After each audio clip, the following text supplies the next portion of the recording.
Hello everyone, this is पुरूज अनुश्रिया। हम complete कर रहे हैं क्लास 11th बायोलॉजी का चैप्टर नंबर 8, जो इकाई 3 का है, कोशिका जीवन की इकाई। तो इसमें अपन साइटोपंजर तक, माइटोकॉन्ड्रिया, राइबोसोम, साइटोपंजर और प्लास्टिड, यहाँ तक अपन कंप्लीट कर चुके हैं। क्लियर है? आज हम कंप्लीट करने वाले हैं पश्चिमाव व कशाभिका, और ये थोड़ा सा और आगे का, तो आज ये चैप्टर कंप्लीट हो जाएगा। तो चलिए स्टार्ट करते हैं। अरे ये कैसे आ रहा है अंधेरा अंधेरा सा।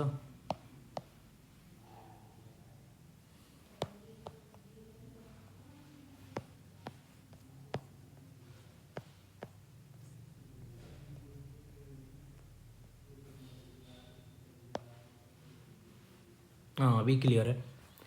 पश्चिमाभा कशाभिका, शिलिया एंड फ्लैजिला। बात करते हैं आगे। पश्चिमाविका है, एक वचन इसको क्या बोला जाता है? पश्चिमा, यानी कि सिलिया। बा कशाभिका, जिसको एक वचन कशाभिका। रोम सदृश कोशिका झिल्ली पर मिलने वाली अपवृद्धि है, यानी कि पश्चिमाव और कशाभिकाएं जो होती हैं, जो सेल मेम्ब्रेन उद्देश्य होती है, उसमें रोम लाइक स्ट्रक्चर्स होती हैं। रोम यानी छोटे छोटे धागे के समान। पश्चिमाव एक छोटी संरचना चप्पू की तरह कार्य करती है, जो कोशिका को उसके चारों तरफ मिलने वाले द्रव्य की गति में सहायक है। यानी सिलिया का काम क्या है कि चप्पू की तरह है। जैसे नाव होती है ना, नाव तो उसमें जो दो जो होते हैं वो चप्पू होते हैं, तो आगे पीछे, आगे आएगी और ये पीछे आएगी, आगे पीछे मूवमेंट के काम आता है। तो इस तरीके से जो शिलिया जो है, पश्चिमाव जो है, उसकी मूवमेंट के काम आती है। कशाभिका जो होती है अपेक्षाकृत लंबे होते हैं, सिलिया के पीछे लंबे होते हैं वो थोड़े से, और कोशिका की गति में सहायक है। तो जो सिलिया जो होंगे वो द्रव में मूवमेंट करवाएंगे, कशाभिका जो है वो नॉर्मल में भी। तो ये थोड़े से लंबे होते हैं और उसकी गति में सहायक है, दोनों ही गति में सहायक हैं, cilia and flagella. Prokaryotic bacterias में, जीवाणु में पाई जाने वाली कशाभिका संरचनात्मक रूप में यूकैरियोटिक कशाभिका से भिन्न होती है। यानी कि जो प्रोकैरियोट्स में जो कशाभिका मिलती है और जो यूकैरियोट्स में जो कशाभिका मिलती है वो अलग अलग होती है, दोनों सेम नहीं होती हैं। इलेक्ट्रॉन सूक्ष्मदर्शी से जब स्टडी की गई तो पता चला कि पश्चिमाभ कशाभिका जीव द्रव्य झिल्ली से ढके होते हैं। जो पश्चिमाभ होते हैं और जो कशाभिका होते हैं वो क्या होते हैं? जीव द्रव्य झिल्ली से ढके होते हैं। क्लियर? इनके कोर को क्या कहा जाता है? अक्ष सूत्र। ये डायग्राम दे रखा है, इसके कोर को क्या कहा जाएगा? अक्ष सूत्र, जो कई सूक्ष्म नलिकाओं का बना होता है, जो लंबे अक्ष के समानांतर स्थित होते हैं। यानी कि क्या कह रहा है, जब हमने इलेक्ट्रॉन सूक्ष्मदर्शी से इसकी स्टडी की तो पता चला कि जो पश्चिमाव और कशाभिकाएं होते हैं वो जीव द्रव्य झिल्ली से ढके होते हैं। इनके कोर को कहा जाता है अक्ष सूत्र। ये अक्ष सूत्र जो होता है वो कई छोटी छोटी नलिकाओं से मिलकर के बना होता है, जो लंबे अक्ष के समानांतर स्थित होते हैं। जो लंबा अक्ष होता है उसके समानांतर स्थित होते हैं।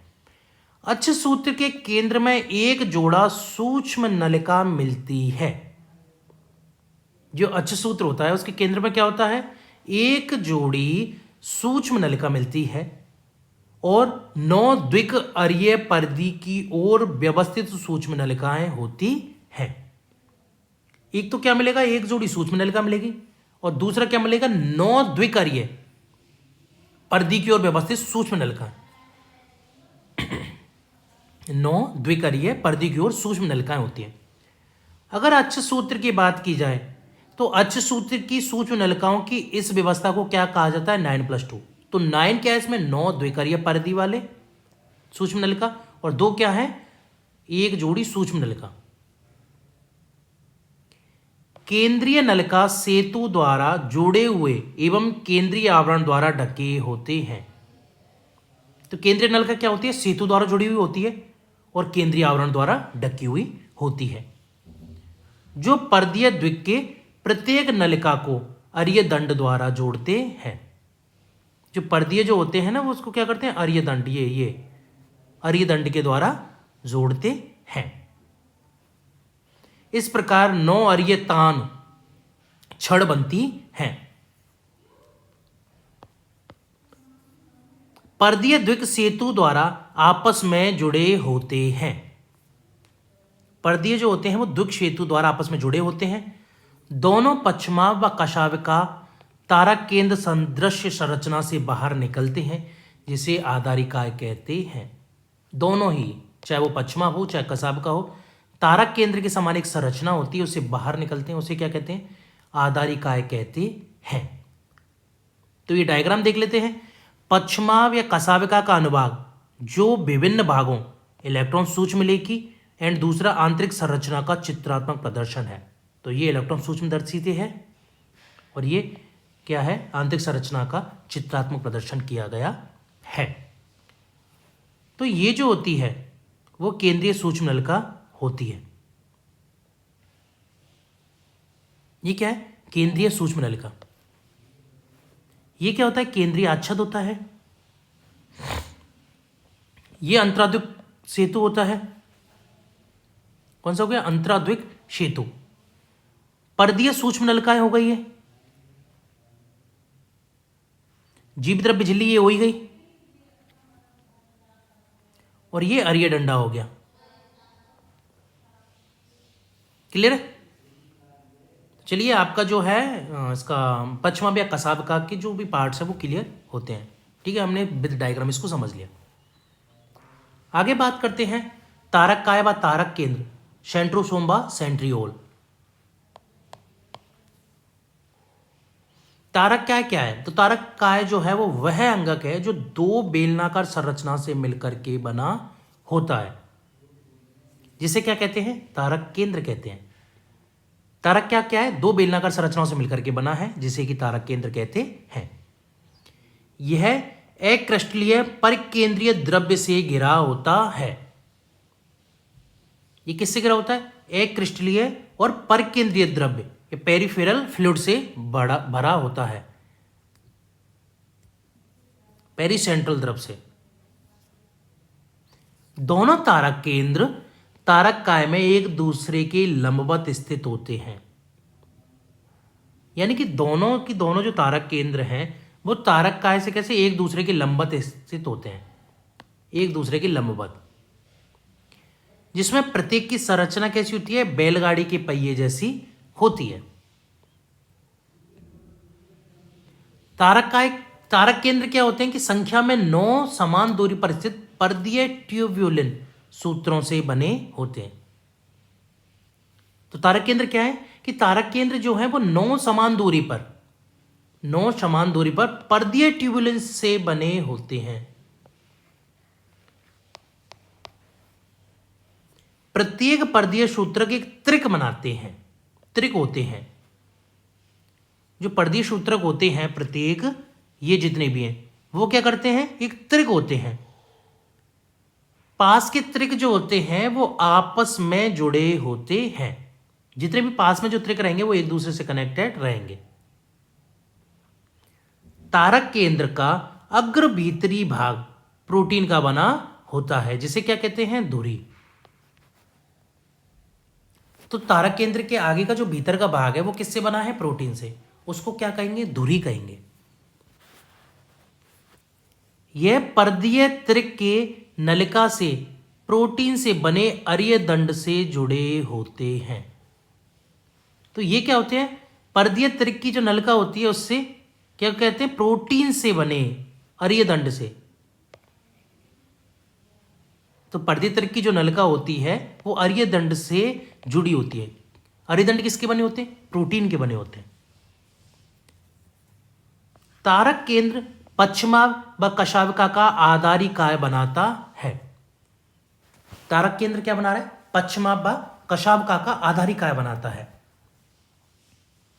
और तर्कु तंतु जंतु कोशिका विभाजन के उपरांत तर्कु उपकरण बनाता है। तो पश्चिमा व कशाभिका का तो क्या बना रहा है, आधारिका है या बेसल बॉडी बना रहा है। और जो तर्कु तंतु होते हैं, जंतु कोशिका में विभाजन के बाद तर्कु उपकरण बनाता है। यहां तक क्लियर है? क्योंकि ये विभाजन में क्यों ज्यादा इंपॉर्टेंट है, क्योंकि तर्कु उपकरण यही बनाता है।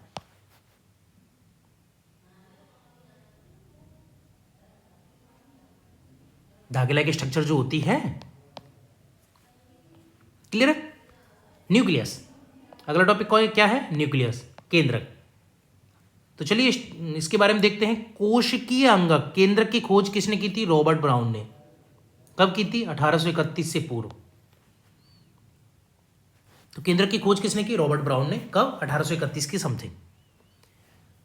बाद में फ्लेमिंग ने केंद्रक में मिलने वाले पदार्थ जो क्षारीय रंग से रंजित हो जाता है उसे क्या कहा? क्रोमेटिन। तो क्रोमेटिन की खोज किसने की? फ्लेमिंग ने।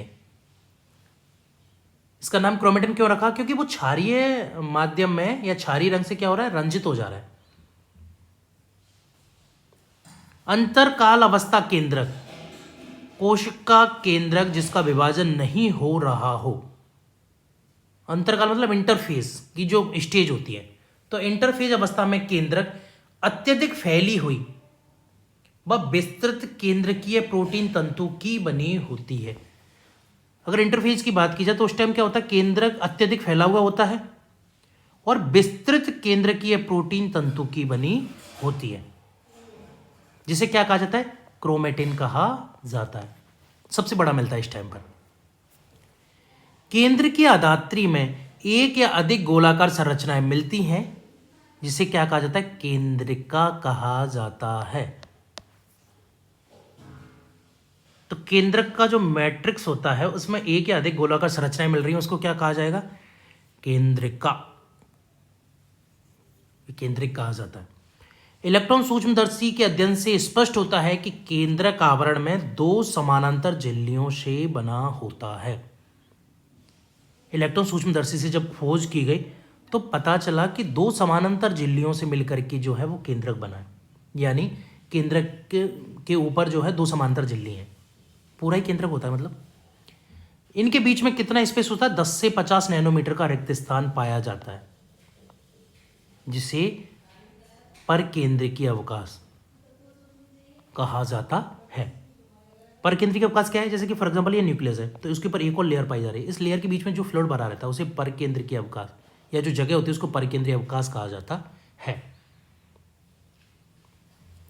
यह आवरण क्या करता है? केंद्रक में मिलने वाले द्रव्य व कोश का द्रव्य के बीच अवरोध का काम करता है। तो ये जो आवरण पाया जा रहा है ना, इस आवरण से क्या होता है कि जो कोशिका द्रव्य में फ्लूइड है और जो केंद्रक में फ्लूइड है उसके बीच में अवरोध का काम करेगा। यानी ऐसा नहीं कि कोई भी आ रहा है कोई भी घुस रहा है, यानी बड़ा घर हो गया ये, उस घर का अंदर ये रूम है, ये रूम है। अब ये नहीं कि इस रूम में चाहे कोई भी रहता है, जैसे for example newly married couple है तो बहुत सारे काम होते हैं। तो ऐसा नहीं कि कोई भी डायरेक्टली घुसा है, नहीं, अवरोध का काम तो गेट लगा कर आ जाता है। पहले नहीं रहेगा भी लेकिन अब रहना पड़ता है ना। बाह्य झिल्ली सामान्यतः एंडोप्लाज्मिक रेटिकुलम के से सतत रूप से जुड़ी रहती है। यानी जो बाहर की जो झिल्ली है वो एंडोप्लाज्मिक रेटिकुलम से सतत रूप से जुड़ी रहेगी। बस इस पर राइबोसोम भी जुड़े होते हैं। अगर रफ एंडोप्लाज्मिक रेटिकुलम होगी तो राइबोसोम भी होंगे उस पर, स्मूथ होगी तो नहीं होंगे। निश्चित स्थानों पर केंद्रक आवरण छिद्र बनने के कारण विच्छिन्न हो जाता है। कुछ ऐसे स्थान होते हैं जहां केंद्रक आवरण में छिद्र हो जाते हैं, जिसके कारण वो विच्छिन्न हो जाता है। यह छिद्र केंद्रक आवरण की दोनों झिल्लियों के संगलन से बनता है। ये छिद्र कैसे बन रहा है? जैसे कि ये है, ये और ये वाली हो गई, तो ये क्या होता है? जैसे कि मैं मिटा देता हूँ, छोटा बनाना पड़ेगा इसके लिए। ये तो ये कैसे बन रहा है? ये बन रहा है ऐसे, ये ऐसे ऐसे दोनों झिल्लियां जुड़ गई तो वहां क्या हो गया? छेद हो गया। कई जगह हो जाते हैं वो, कुछ विशेष जगह। इन छिद्रों से होकर आरएनए व प्रोटीन अणु केंद्रक में कोश का द्रव्य व कोश का द्रव्य से केंद्रक की ओर जाते हैं। यानी इन छिद्रों से कोई क्या जाएगा? आरएनए व प्रोटीन केंद्रक में कहां से जाएगा? कोश का द्रव्य से। कोश का द्रव्य में कहां से जाएगा? केंद्रक से। तो ये क्या एक दूसरे में आते जाते रहते हैं। क्या हो गया? प्रोटीन और आरएनए इन छिद्रों के माध्यम से। साधारणतः एक कोशिका में एक ही केंद्रक मिलता है। जनरली क्या होता है, एक कोशिका जो होती है उसमें एक ही केंद्रक मिलेगा, लेकिन ऐसा भी होता है कि इनकी संख्या कभी कभी परिवर्तित होती रहती है।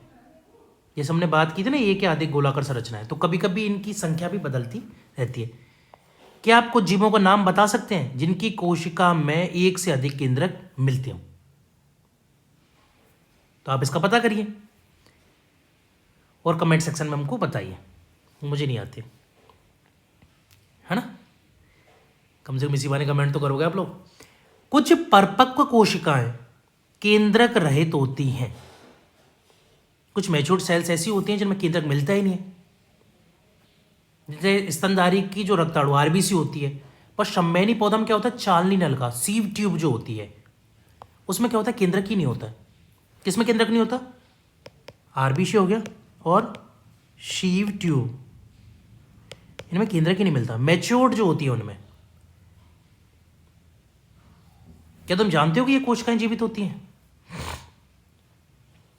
ठीक है। केंद्र की अधात्री या केंद्रक द्रव्य में केंद्रिका व क्रोमेटिन मिलता है। केंद्रक द्रव्य में क्या मिलेगा? केंद्रिका मिलेगी, न्यूक्लियोलस, राइट, क्रोमेटिन। गोलाकार केंद्रिका, केंद्रिक या केंद्रिका कोशिका द्रव्य में पाया जाता है, सॉरी, केंद्रक द्रव्य में पाया जाता है। न्यूक्लियोलस है ना, तो न्यूक्लियस में मिलेगा। केंद्रिका झिल्ली रहित वह संरचना है, अब आया लाइन पे, केंद्रिका झिल्ली रहित वह संरचना है जिसका द्रव्य केंद्रक से सतत संपर्क में रहता है। तो केंद्रिका में जो द्रव रहता है ना, वो डायरेक्टली केंद्रक से कनेक्ट रहता है, कंटिन्यूस संपर्क में रहता है। यह सक्रिय राइबोसोम्स आरएनए संश्लेषण हेतु स्थल होते हैं।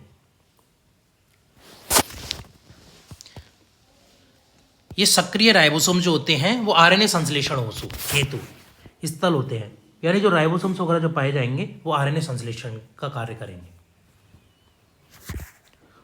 जो कोशिकाएं अधिक सक्रिय रूप से प्रोटीन संश्लेषण करती हैं उनमें बड़े व अनेक केंद्रिक मिलते हैं, केंद्रिका मिलती हैं। यानी कुछ ऐसी सेल्स होती हैं जो सक्रिय रूप से प्रोटीन सिंथेसिस का काम कर रहे हैं, तो उसमें क्या है, केंद्रिका जो होगी बड़ी होगी, न्यूक्लियोलस बड़ा होगा और ज़्यादा भी केंद्रक मिलते हैं। आप याद करें कि इंटरफेज केंद्रक में ढीली ढाली अस्पष्ट न्यूक्लियो प्रोटीन तंतुओं की जालिका मिलती है। जब इंटरफेज स्टेज होती है डिवाइडेशन की, आप अगले क्लासेस में करोगे इसे, अगले चैप्टर में करोगे इसे। तो इस टाइम पे क्या होता है, केंद्रक में ढीली ढाली व अस्पष्ट न्यूक्लियो प्रोटीन तंतुओं का जाल मिलता है। ढीला ढाला मिलेगा, है, क्लियर नहीं होगा, और न्यूक्लियो प्रोटीन तंतुओं का जाल मिलेगा, जिसे क्या कहा जाएगा, क्रोमेटिन। इस स्टेज में इसकी स्टडी की जाती है। अवस्थाओं व विभाजन के समय केंद्रक के स्थान पर गुणसूत्र संरचना दिखाई पड़ती है, क्योंकि इस टाइम पे केंद्रक दिखाई नहीं पड़ेगा, इस टाइम पे क्या करेंगे, गुणसूत्र संरचनाएं दिखाई देंगी। ठीक है। क्रोमेटिन में डीएनए तथा कुछ क्षारीय प्रोटीन मिलता है। क्रोमेटिन में क्या होता है, एक तो डीएनए मिलेगा जो मेन जेनेटिक वो है, मेन का मतलब जेनेटिक मटेरियल तो यही है ना डीएनए, जो क्रोमेटिन पे पाया जाता है, इसमें जीन्स मिलते हैं, और कुछ क्षारीय प्रोटीन मिलते हैं जिसे क्या कहेंगे, हिस्टोन प्रोटीन। इसके अतिरिक्त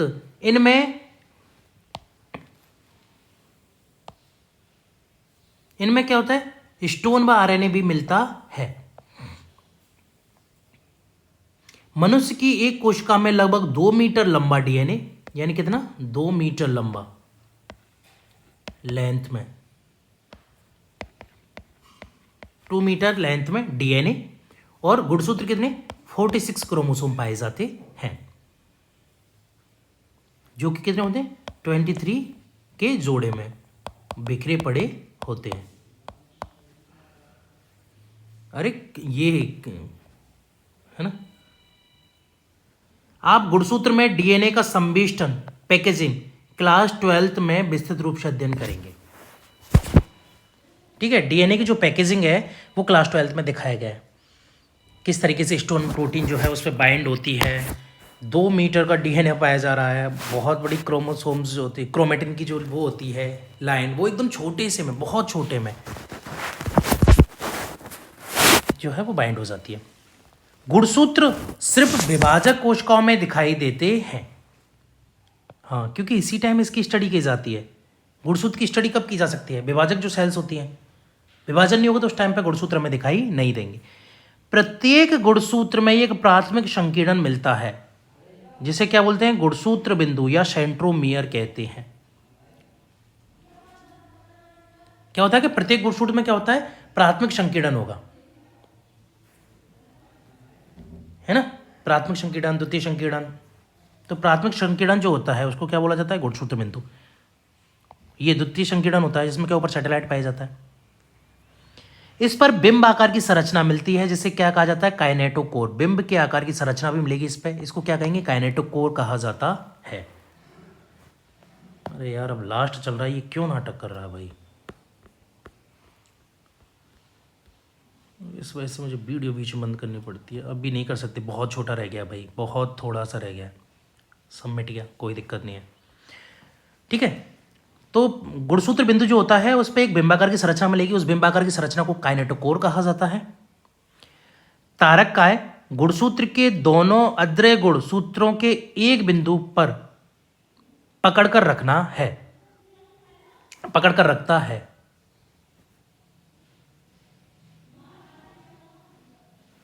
ठीक है, ये दोनों हो गए, उनमें से किसी एक बिंदु पर पकड़कर रखता है। गुणसूत्र बिंदु की स्थिति के आधार पर गुणसूत्रों को 4 प्रकारों में विभाजित किया जा सकता है। गुणसूत्र बिंदु का मतलब जो बीच वाला जो पॉइंट है उसके आधार पर इनको 4 भागों में विभाजित किया जा सकता है। एक होता है मध्य केंद्र की, बीचों बीच में मिलेगा, मेटासेंट्रिक। गुणसूत्र में गुणसूत्र बिंदु गुणसूत्रों के बीचों बीच स्थित होता है, जिससे गुणसूत्र की दोनों भुजाएं बराबर लंबाई की होती हैं। बिल्कुल ये ऐसे बराबर है, ये क्लियर है।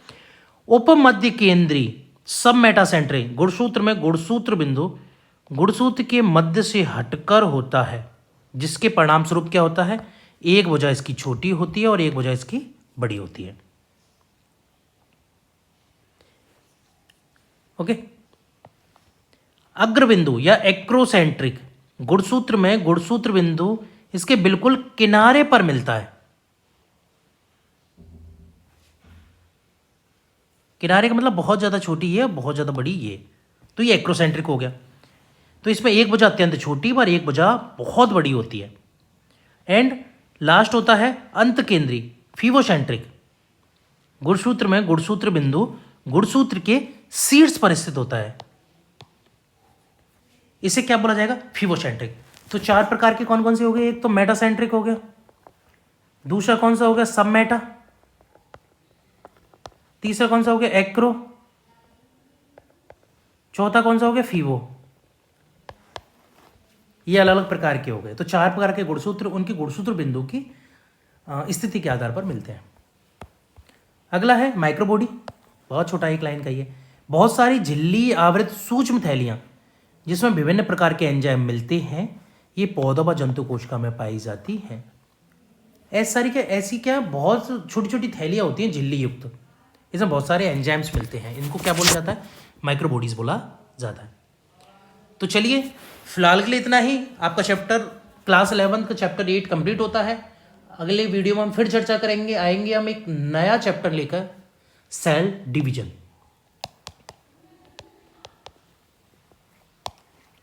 तो चलिए फिलहाल के लिए इतना ही। Thank you.